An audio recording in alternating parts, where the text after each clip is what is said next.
So even today, after all the atrocities that we are talking with you, European countries are still paying around billion euros a day for Russian energy resources. And Russia is using them to buy whatever they need to continue killing Ukrainians and to continue getting ready to expanding on the war. So for the last 2 weeks, Ukraine's capital, Kyiv, and all the other cities are being under attack by Russian Iranian drones, kamikazes that are targeting the critical infrastructure and people's homes. So today I basically spent half of the day in the bomb shelter because the air raid sirens were on and on and on.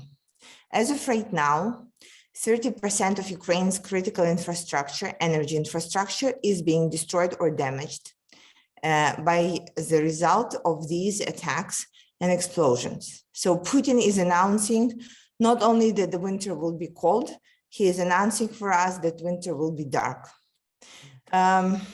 It's incredibly hard right now because over 1,000 of cities and villages in Ukraine are experiencing electricity outages, and here in Kyiv we are prepared that at some point there could not be electricity at all.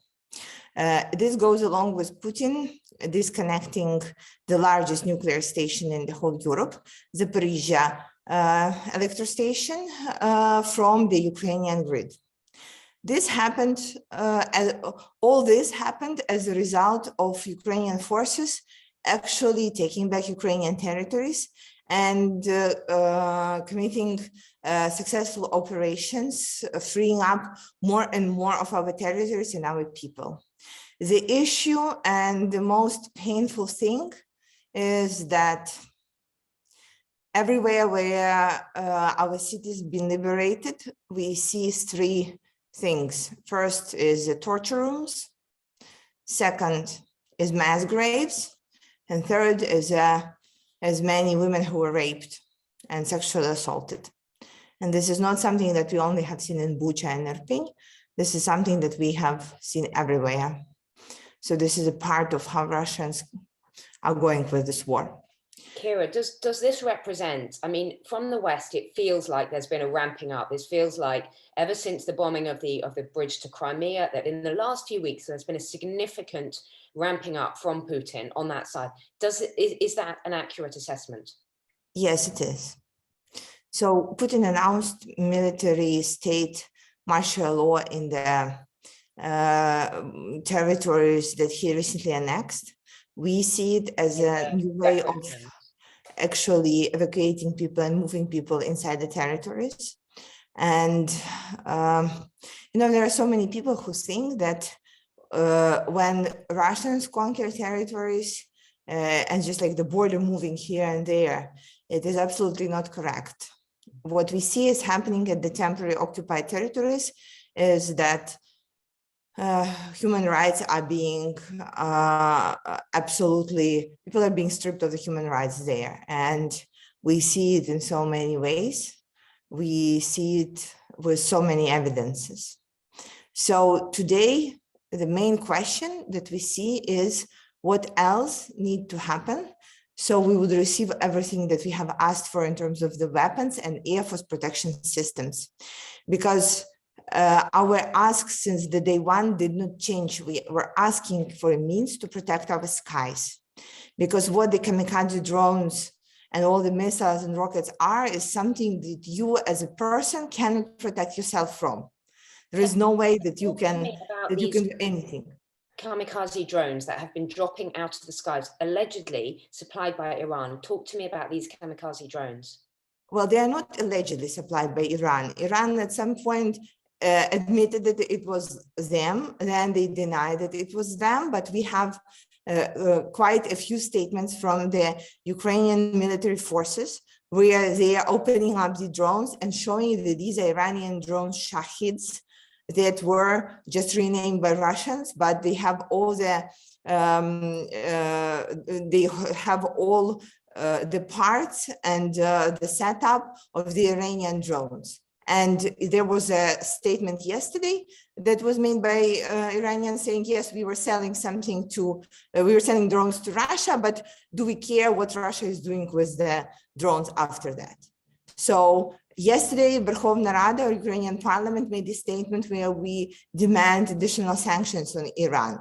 And honestly, this is showing that all the sanctions beforehand or the attempts to prevent Iran from producing something like this, they have failed. They found a way to manufacture the drones that are right now used to kill us. And at some point, these drones can be carrying the nuclear bombs. I hope everybody understands that. Are Western sanctions having any effect? I think the effect is slower and smaller than we anticipated. Russia was very successful in finding additional markets and additional partners, such as South American countries, African countries, India, Asian countries. And so even by this time, the main sanctions that we anticipated, they are not having an effect because they will start working in 2023. So even today, after all the atrocities that we are talking with you, European countries are still paying around €1 billion a day for Russian energy resources. And Russia is using them to buy whatever they need to continue killing Ukrainians and to continue getting ready to expanding on the war. It's very difficult. It's a very difficult situation because we have an energy shortage. We have this gas and oil crisis around the world. And yet, as you say, we don't want to be in this stranglehold. We don't want Russia to have this stranglehold over the rest of the world, do we?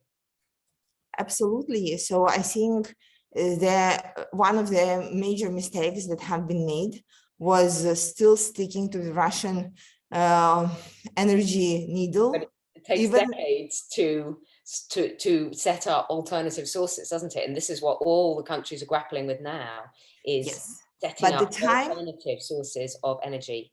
But the time that it needed for that, we are basically buying this time by our lives.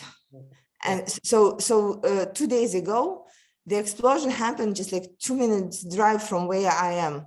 And the explosion where a kamikaze drone hit a building, there was a family that was dead was killed under the rubble, and one of the women who was 6 months pregnant. So she is paying for, she was paying for inability of making the decisions fast enough. And we had warnings. We've had warnings of this for years. It's not just happened that Putin has become an aggressor. Look at Crimea. It did not. For the last eight years, we have been telling the world, look what is happening to us. Look, like he's an evil and he wouldn't change. He wouldn't become a better person overnight. So there needs to be action taken. And this is exactly what we are saying right now.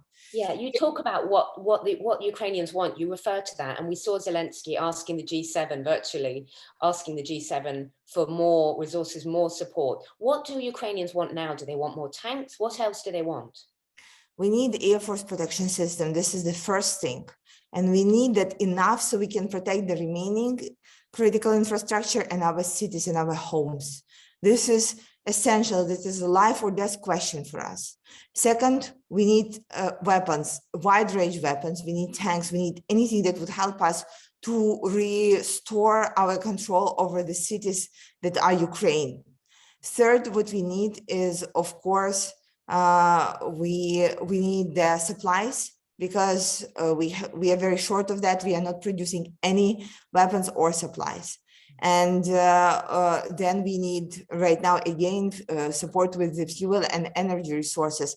And the tragedy is that like 2 weeks ago, we were actually selling some of the electricity to European countries. We were the part of European grid, and we were supplying Europe with electricity, and not anymore. And right now we are in a strangle, and honestly, we do not know how we are going to go through that. You talk about supplies. Do you mean specifically things like food? Do you mean, what is life like? What is daily life like for people? Are there food shortages in the supermarkets? Is there enough to eat?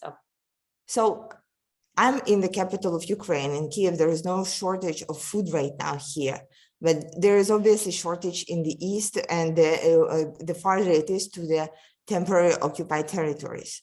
People spend most of the days right now in the bomb shelters because we know that air raid sirens are real. The night starting 10 p.m. till 5 a.m. is a curfew, and there are military block posts around the city where people are being checked because we do not know, like, if there would be like additional Russian terrorist attacks. So even with all of that, people are not in despair. Everybody's very concentrated, and during the last attacks, we have seen the huge difference on people's reactions than with the similar attacks at the very beginning of the invasion. People are organized, helping each other, and very much concentrated to survive.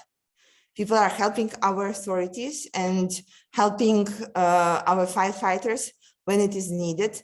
And for this week, we have this national-wide program on the saving of the electricity, and it's being very effective because people are going on with that, sitting in the dark after 5 p.m. just to help the load on the grid, so we can still supply the hospitals and our military objects with that. So I think it's, we are heartbroken, but we are not broken. Let's put it this way. But we do need the tipping point in this war to happen. And I strongly believe that the tipping point is not when Ukraine will be regaining more and more of our territories, but when our allies will stop playing the reactive hand and start going on with the plan of how to make sure that Ukraine wins and Russia loses. Because what we see right now is the steps being taken as a result of Russia doing something.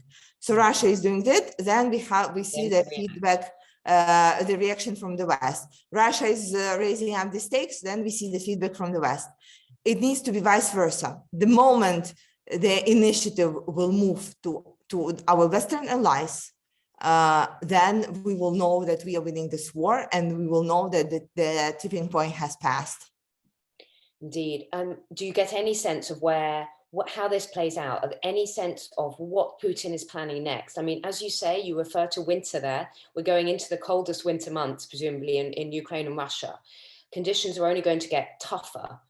How does this play out over the next few months? We're nearly at the 8th month anniversary of this invasion.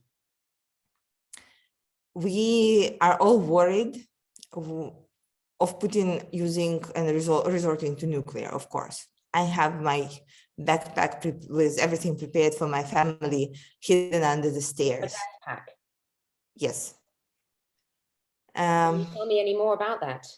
So it has the costumes that we used to have since COVID. You remember when everybody was afraid of COVID? We have lots of canned food and water. We have iodine there. We have the small Geiger's measurement like system that is beeping when there is a radiation, and we have lots of garbage bags and tape, because you're supposed to, if you are walking around after the nuclear attack, you're supposed to clean up and like remove your shoes and everything like very often. We have masks there, and we have our ski goggles to protect the eyes. To try and protect from the nuclear attack. Yeah, well, this is what our military and our scientists are saying, that this is what you have to have, because if this happens for the first 24 hours, you are sitting at home, but then you need to walk as far as possible from where the explosion happened. So this is what we are prepared to do, and this is what people are training and preparing their families for. Kira, how are you yourself? We've seen you traveling the world, spreading the message in New York and Europe. How are you yourself? How's your cat, Michelle? How are you coping with all this? Michelle is somewhere here, but she did not come around. I'm back to Kiev because we had parliamentary sittings this week, and it's very important that we continue performing on our duty as parliamentarians, voting for the things that are critical right now. Honestly, it's much less worry when you are inside the country with the people than when you are outside hearing the news. So I feel much calmer, and I'm here surrounded by the loved ones. However, there is like so many things that need to be done when you have to look people into the eyes, hold their hands and say, I'm from Ukraine. You need to help me to save my people. You need to help me to save my nation. There are so many things that need to happen. We need to unfreeze Russian assets and use them for the sake of Ukraine. We need to get more weapons. There will be additional voting at the UNGA in a few weeks, and where we will need everybody's help. We need right now to get more fuel and gas into Ukraine to help us with the winter that is coming, so that I will be on my way outside the country very soon. I know that it's critically important to spread the message and tell the truth of what is going on. So this is what I'm doing. This is my part. This is my battlefront.